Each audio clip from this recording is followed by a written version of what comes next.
A 48-year-old female with a long history of secondary hyperparathyroidism, thanks to end-stage renal disease, undergoes a successful renal transplantation. Great, right? Well, 1 year later, she returns with persistent, severe hypercalcemia. We're talking 11.5 milligrams per deciliter, and an autonomous, massively elevated intact PTH level of 450 picograms per milliliter.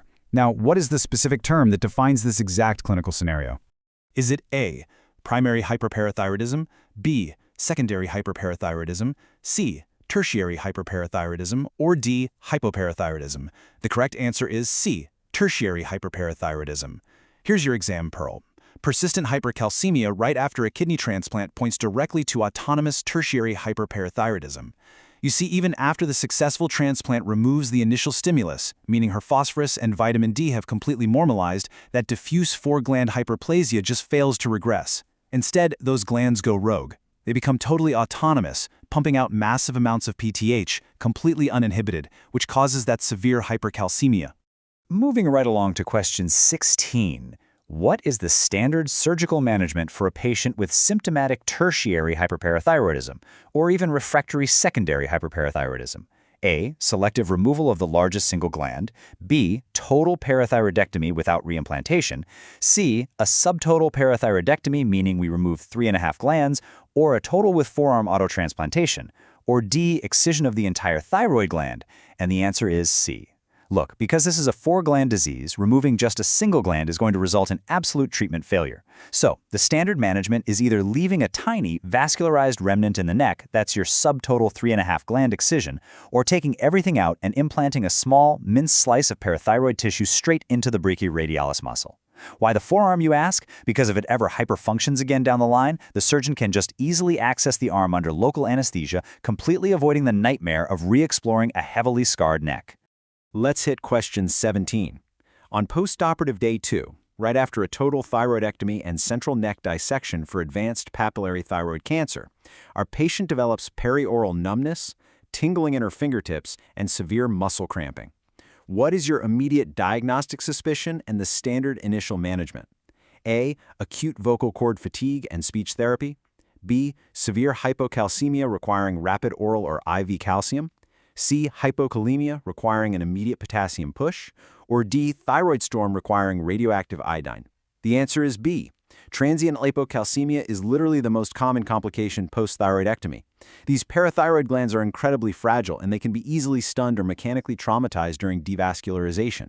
So the pearl here is that early circumoral and digital paresthesias, which can rapidly progress to tetany, absolutely demand rapid biochemical confirmation and immediate IV or oral calcium supplementation to prevent some really dangerous spasms.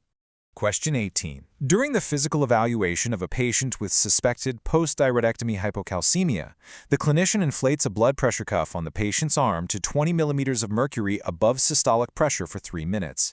This elicits a carpal spasm characterized by the adduction of the thumb and flexion of the MCP joints. What is this classic clinical sign?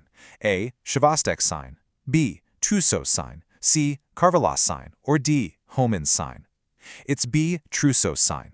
This perfectly illustrates ischemic neuromuscular irritability. By occluding the brachial artery, you induce localized ischemia, which triggers that specific neuromuscular irritability of Trousseau's sign. That makes it highly specific for latent tetany caused by hypocalcemia. All right, question 19. Going back to embryology for a second, in the embryonic development of the parathyroid glands, from which specific branchial pouches do the superior and inferior glands actually originate? A, superior from first, inferior from second.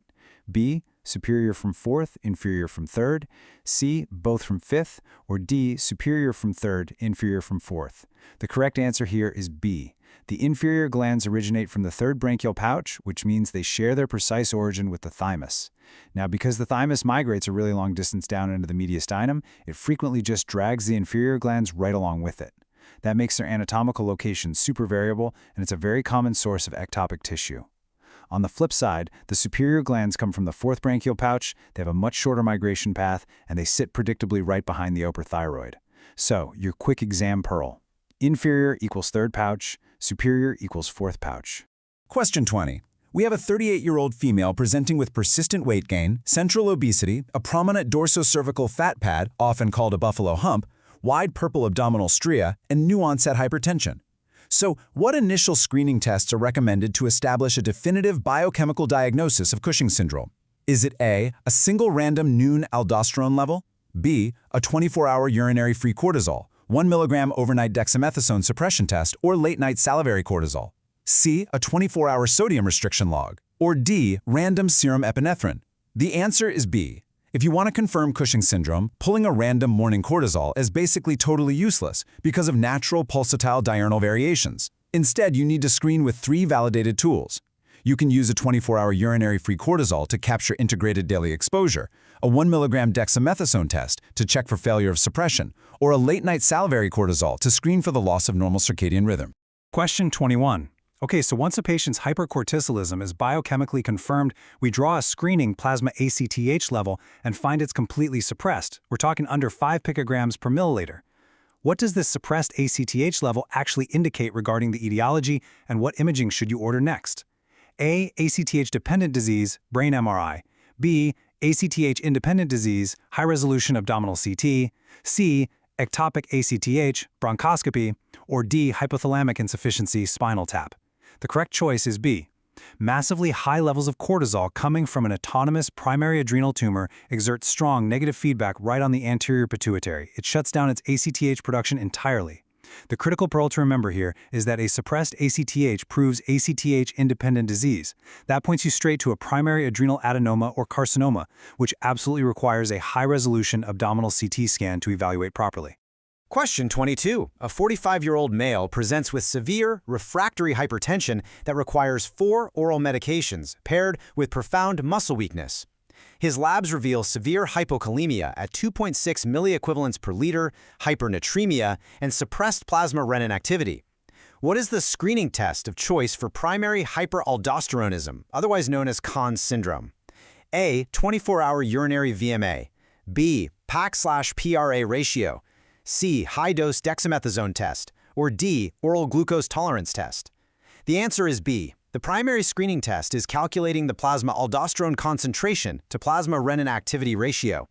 Autonomous oversecretion of aldosterone expands the patient's intravascular volume, which severely suppresses juxtaglomerular renin production.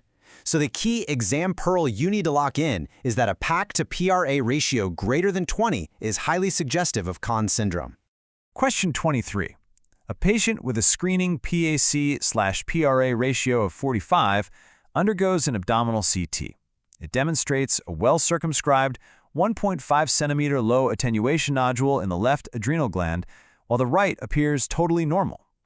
What mandatory diagnostic step must be performed prior to offering a curative left unilateral adrenalectomy? A, open bilateral exploration. B, adrenal venous sampling to rule out bilateral hyperplasia. C, adjuvant radioactive iodine mapping. Or D, fine needle aspiration. It's B. Finding an anatomical nodule on a CT scan does not inherently prove that it's the solitary source of the excess hormone. Primary hyperaldosteronism can absolutely be caused by bilateral hyperplasia, which, by the way, is treated medically, not surgically. So, our exam pearl highlights that adrenal venous sampling is the absolute gold standard to confirm true lateralization of the hormone overproduction before you even think about offering surgery. Moving on to question 24. A 34-year-old female presents with severe, episodic, pounding headaches, profuse diaphoresis, and palpitations. Her blood pressure is dangerously elevated at 220/120. What is the most sensitive initial screening test to confirm a pheochromocytoma? A, random serum aldosterone. B, 24-hour urinary fractionated metanephrines or plasma-free metanephrines. C, dexamethasone suppression. Or D, serum calcitonin. Answer B. Look, pheochromocytomas are rare tumors of the adrenal medulla, and their catecholamine release is highly episodic. That's what causes those sudden, severe symptoms. However, those catecholamines are continuously metabolized into metanephrines right inside the actual tumor cells. So, your exam pearl clarifies.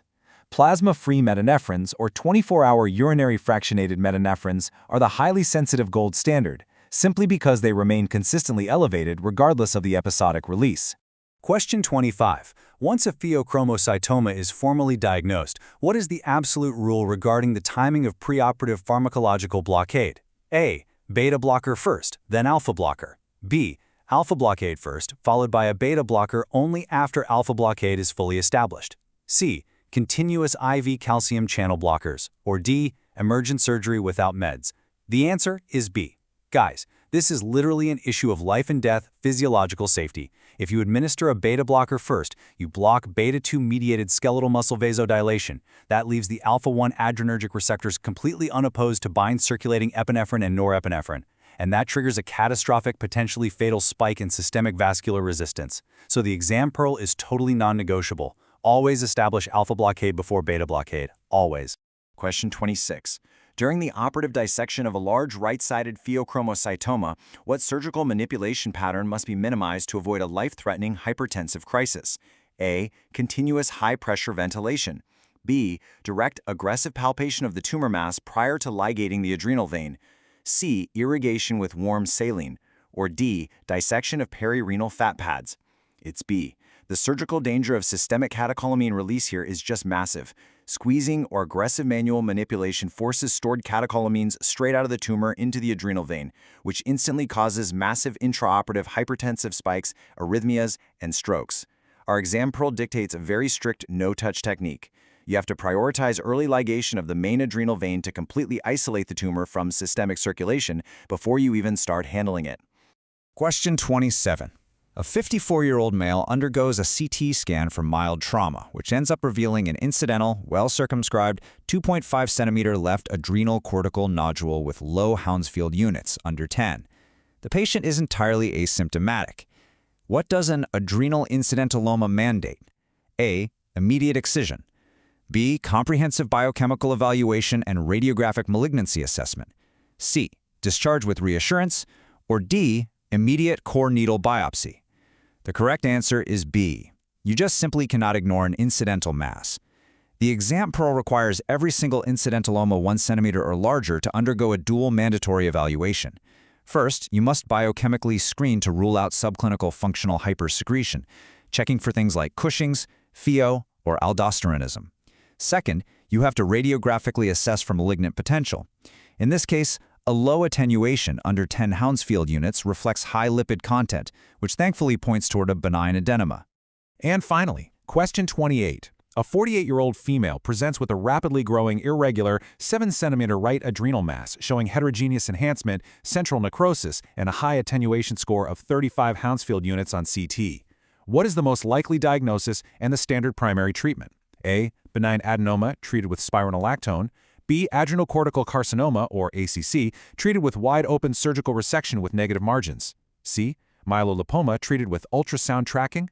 Or D. Ectopic parathyroid treated with alcohol ablation. Answer B. Large masses with irregular borders, central necrosis, and a high unenhanced attenuation over 20 Hounsfield units indicate a lipid-poor matrix. That carries an exceptionally high risk of adrenocortical carcinoma. The exam pearl here is definitive. Suspected ACC requires complete open surgical resection.